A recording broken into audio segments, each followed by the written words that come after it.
O fogo consome Roma. Você sente o cheiro da fumaça misturado ao do bronze das estátuas derretendo. Homens correm em desespero.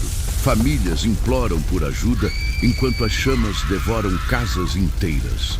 E é nesse caos que aparece uma figura fria, calculista, montada em seu cavalo. Marco Licínio Crasso. Ele não traz água, traz contrato. Seus homens, bombeiros que só obedecem ao ouro, esperam imóveis serem vendidos a preço vil antes de apagar as chamas. É assim que Crasso constrói parte de sua fortuna. O desespero dos outros é o alicerce da sua riqueza. Mas essa não é apenas a história de um homem rico. É a história de como a ambição, quando não encontra limites, pode erguer impérios de ouro e reduzi-los a cinzas. Crasso nasceu em 115 a.C., em uma das mais antigas famílias patrícias de Roma, os Licínios. Cresceu cercado por colunas de mármore e pela tradição da política senatorial. Seu pai foi cônsul, censor, um homem respeitado. Mas Roma, nesse tempo, não era estável. Era um campo de batalha entre duas forças opostas. Os populares, que buscavam reformas e justiça para a plebe, e os optimates, defensores da aristocracia e da ordem tradicional. Essa guerra civil não poupava ninguém. O sangue corria pelas ruas, e foi nesse cenário que Crasso perdeu tudo. Seu pai e irmão foram mortos durante as purgas políticas, suas propriedades confiscadas, sua honra manchada. Aquele jovem aristocrata de toga branca viu-se reduzido a fugitivo. Você imagina o que é crescer cercado por riquezas e de repente vagar como exilado? É nesse vazio que nasce a obsessão de Crasso. A obsessão não apenas por recuperar o que perdeu, mas por nunca mais depender da vontade dos outros. Expulso de Roma, Crasso encontra refúgio na Espanha. Lá, a antiga propriedade da família se transforma em base para seu renascimento. Ele não se entrega ao destino. Reúne aliados, recruta homens, reergue fortuna a partir das cinzas. Aprende ali que poder não está apenas em cargos ou títulos, mas em recursos. Ouro compra soldados, ouro compra lealdade, ouro compra futuro. Enquanto o jovem Caio Mário perecia e Sula, outro general ambicioso, preparava sua marcha de retorno a Roma, Crasso afiava não a espada, mas a habilidade de transformar crise em oportunidade. E quando Sula finalmente voltou para tomar o poder, Crasso marchou ao seu lado. Não por ideologia, mas por cálculo. O ditador oferecia algo que ele queria: restituição, influência e, acima de tudo, acesso ao ouro dos inimigos derrotados. Com Sula no poder, iniciou-se a era das proscrições. Listas inteiras de cidadãos marcados como traidores tinham suas propriedades confiscadas e suas vidas postas à venda, literalmente. Enquanto o sangue desses homens manchava as ruas, Crasso comprava suas casas por preços irrisórios. Comprava templos, oficinas, vilas, e cada execução significava mais riqueza para os cofres do futuro homem mais rico de Roma. Não era apenas dinheiro, era poder de manipular o mercado imobiliário de Roma, tornando-se dono de bairros inteiros. Era o triunfo da frieza. E você sente a ironia. Cada moeda que reluzia em suas mãos tinha o eco do grito de um condenado. Mas Crasso queria mais. Foi então que fundou sua própria brigada de incêndio. Roma, uma cidade de madeira e caos, vivia em constante risco de incêndios. Quando as chamas surgiam, Crasso enviava seus homens. Mas eles não corriam para salvar vidas. Corriam para negociar. Ofereciam comprar a propriedade em chamas. Se o dono vendesse, o fogo era apagado. Se resistisse, o prédio ardia até virar pó. Imagine a cena. Uma família em prantos, vendo o teto desabar, enquanto soldados de Crasso oferecem algumas moedas em troca da última coisa que ainda possuem. Não há honra, não há compaixão, apenas cálculo. E foi com esse método cruel que Crasso acumulou uma das maiores fortunas privadas da história romana. Sua riqueza era tanta que os cronistas diziam que nenhum homem em Roma possuía mais propriedades. Mas ouro não basta para saciar certas fomes. Para os romanos, a glória não estava apenas na riqueza, estava na política e, sobretudo, na guerra. Um homem rico sem vitórias era um homem incompleto. E Crasso sabia disso. Sua fortuna já o tornara influente no Senado. Mas sem um triunfo militar, ele seria sempre visto como o financiador, nunca como o herói. Ele havia recuperado tudo o que perdera. Mas a memória do exílio e da humilhação o corroía como ferro em brasa. E essa sede de grandeza ainda o levaria a caminhos onde nem todo o ouro do mundo poderia salvá-lo. Roma arde em medo. Mas desta vez, não são incêndios que Crasso pode comprar. É uma revolta. Uma rebelião tão imensa que ameaça desmoronar os alicerces da própria república. O nome ecoa como trovão pelas ruas. Espartaco, um escravo, um gladiador. Um homem que ousou transformar sua fuga em guerra contra o império mais poderoso da terra. As legiões que tantas vezes esmagaram reis e povos inteiros caem derrotadas diante de escravos. Senadores murmuram, patrícios tremem, e o povo começa a se perguntar se os deuses não abandonaram Roma. É nesse vácuo de terror que surge Crasso. Não mais apenas o homem do ouro, agora o homem escolhido para ser senhor da vida e da morte. Ano 72 a.C. As estradas da Itália não pertencem mais a Roma, mas a escravos armados. Espartaco e dezenas de milhares de seguidores marcham, vencendo generais um após o outro. Cada vitória alimenta o mito, cada batalha perdida expõe o ridículo das legiões. O Senado, em desespero, volta-se para Crasso. Não porque seja amado, mas porque é temido. Porque, diferente de outros, não hesita em usar métodos que Roma já esquecera. Ele assume o comando com 40.000 soldados. E com eles, traz de volta o espectro mais sombrio da disciplina romana: a dizimação. 1 em cada 10 homens de unidades que fugiram ou desobedeceram é escolhido ao acaso e morto pelos companheiros. Um espetáculo de sangue e medo, feito não contra o inimigo, mas contra os próprios soldados. A mensagem é clara: sob Crasso, ou você luta ou morre. Espartaco, com sua astúcia, tenta escapar. Sonha em cruzar os Alpes e libertar-se para sempre da sombra de Roma. Mas Crasso não é um general comum. Ele não corre atrás, ele cerca. Na ponta da Península Itálica, Crasso manda construir uma linha de fortificações colossal. Trincheiras, muros, estacas afiadas. Uma muralha não contra reinos estrangeiros, mas contra escravos famintos. É um cerco lento, sufocante. Os escravos tentam romper. Alguns escapam, outros morrem. A fome corrói, a esperança se dissolve. E Crasso observa paciente. Ele não quer apenas vencer, quer esmagar, quer ensinar à própria Roma que a ordem pode ser restaurada não pela piedade, mas pela crueldade. No ano 71 a.C., Espartaco decide apostar tudo em uma batalha final.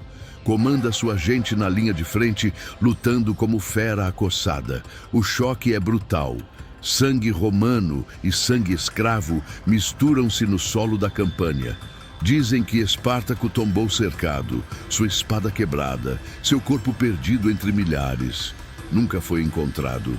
Talvez porque a lenda não aceitasse que fosse apenas cadáver. O que se sabe é que o exército rebelde foi destruído. Roma, enfim, respirou. Mas não houve clemência. Crasso ordenou a crucificação de 6.000 prisioneiros ao longo da Via Ápia, a estrada que ligava o sul da Itália à capital. Quilômetros inteiros de corpos pregados, apodrecendo ao sol, olhando silenciosamente para cada viajante que ousasse sonhar com rebelião. Essa vitória fez de Crasso algo mais que rico, fez dele símbolo de disciplina e terror. O Senado o temia, os soldados o obedeciam e o povo o via como sombra.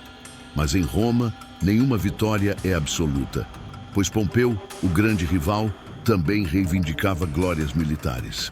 Enquanto Crasso esmagava escravos, Pompeu triunfava contra piratas e vencia guerras na Espanha. E assim, mesmo na vitória, Crasso descobriu que a política romana era mais cruel que qualquer campo de batalha. Era impossível governar sozinho. O Senado, corroído por rivalidades, se transformava em arena de interesses. E foi aí que Crasso encontrou sua jogada mais ousada. Uma aliança secreta com dois homens que mudariam para sempre a história: Pompeu e Júlio César. O pacto, feito no ano 60 a.C., ficou conhecido como o Primeiro Triunvirato. Não era lei, não era decreto. Era mais que isso, um acordo de poder. Crasso trouxe o ouro, Pompeu trouxe o prestígio militar, César trouxe o carisma popular. Juntos, manipularam eleições, leis, contratos. Juntos, dominaram Roma. Mas no coração desse pacto latejava veneno, porque nenhum deles queria ser igual ao outro. Cada um sonhava em ser mais. E Crasso, mesmo cercado de riquezas e poder, sentia a ferida que jamais cicatrizava. A ausência de uma vitória militar comparável às de César e Pompeu. O ouro podia comprar senadores, podia comprar exércitos, mas não comprava fama eterna. Para um romano, glória só vinha com triunfos celebrados nas ruas, com coroas de louros erguidas diante do povo. E assim, a mesma fome que o levara a reconstruir fortuna nas cinzas, agora o empurrava para o abismo. Crasso não queria apenas ser o homem mais rico, queria ser lembrado como o mais poderoso, o mais glorioso, o romano que superaria até César e Pompeu. E é essa sede insaciável que o levaria ao deserto do Oriente, diante de inimigos que Roma ainda não compreendia. Roma, sempre faminta, nunca tinha medo de olhar para o Oriente. Ali estavam as riquezas da Síria, as sedas da Pártia, o ouro que poderia sustentar impérios por séculos. E no coração dessa cobiça estava Marco Licínio Crasso, o homem que tinha tudo, menos glória. César brilhava na Gália. Pompeu era adorado por soldados e povo. Crasso, apesar do ouro e das vitórias contra escravos, ainda era visto como sombra. E uma sombra não pode se contentar. Ele precisava de uma vitória que marcasse o mundo, e assim decidiu desafiar o inimigo mais letal que Roma já havia subestimado: os partas. No ano 55 a.C., Crasso recebe o governo da Síria. De lá, organiza sua campanha. 7 legiões, 50.000 homens, incluindo cavaleiros gauleses e tropas auxiliares. Um exército digno da República. Mas havia algo errado desde o início. Essa guerra não era desejo de Roma, era pessoal. O Senado desconfiava. Cícero, a voz da prudência, alertava que a ambição cegava Crasso. Os deuses pareciam silenciosos. Ainda assim, ele marchou. Porque para Crasso, ouro sem glória era apenas poeira. Do outro lado do deserto, os partas não esperavam apenas. Preparavam-se. O rei Orodes II confiou suas forças a um homem cujo nome ainda hoje ecoa como maldição: Surena. Não era apenas general, era predador. Tinha à disposição algo que Roma não compreendia: arqueiros montados que disparavam enquanto recuavam, e cavalaria pesada, os catafratos, guerreiros cobertos de ferro da cabeça aos pés, capazes de esmagar qualquer infantaria. E, acima de tudo, conhecia a arrogância romana. Crasso cruza o Eufrates. O sol do deserto queima. O vento não traz frescor, mas poeira. E diante dele, um inimigo que não luta como os gauleses, não se rende como os escravos, não teme como os povos conquistados. Surena começa o jogo. Uma chuva de flechas cai sobre as legiões. Não uma rajada, mas uma tempestade interminável. Os arqueiros partas recuam, recarregam, atacam novamente. Os romanos tentam avançar, mas o deserto não perdoa. A cada passo, as flechas os encontram. A cavalaria romana, liderada por Públio Crasso, filho do general, tenta uma investida. É engolida. O jovem é morto, sua cabeça exibida aos olhos dos legionários. O exército romano treme. O cerco continua. Crasso tenta negociar, mas Surena não busca acordo. Ele busca humilhação. As legiões são esmagadas. 30.000 mortos ou capturados. O maior exército reunido por Crasso se desfaz como poeira no vento. O próprio general, desesperado, aceita dialogar. Mas na tenda inimiga não há diplomacia, há traição. Crasso é morto. E, segundo Plutarco, os partas zombam dele de forma cruel. Despejam ouro derretido em sua boca, símbolo de sua insaciável ganância. A morte de Crasso em Carras não foi apenas a queda de um homem. Foi um abalo no próprio orgulho romano. O império, que se julgava invencível, descobriu que no Oriente havia um adversário que não se curvava. Um adversário que sabia esperar, sabia humilhar, sabia transformar um general romano em piada eterna. Em Roma, o equilíbrio político se rompeu. Sem Crasso, o triunvirato se desfez. César e Pompeu, agora sem mediador, se lançariam em guerra civil. O ouro de Crasso, que sustentava alianças, virou apenas memória.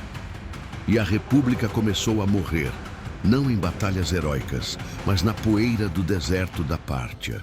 Crasso quis ser lembrado como o maior que todos. Quis ouro, quis poder, quis glória. O que deixou foi um aviso. A ambição pode engolir até o homem mais rico de Roma.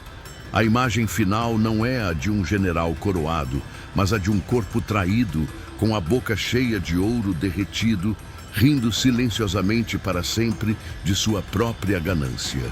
Se até o homem mais rico de Roma terminou devorado pela própria ambição, imagine o que os deuses reservam para os outros que ousam desafiar o impossível. Inscreva-se no canal e caminhe conosco, porque nos ecos do passado, a glória nunca é eterna, mas o preço da arrogância sempre sobrevive.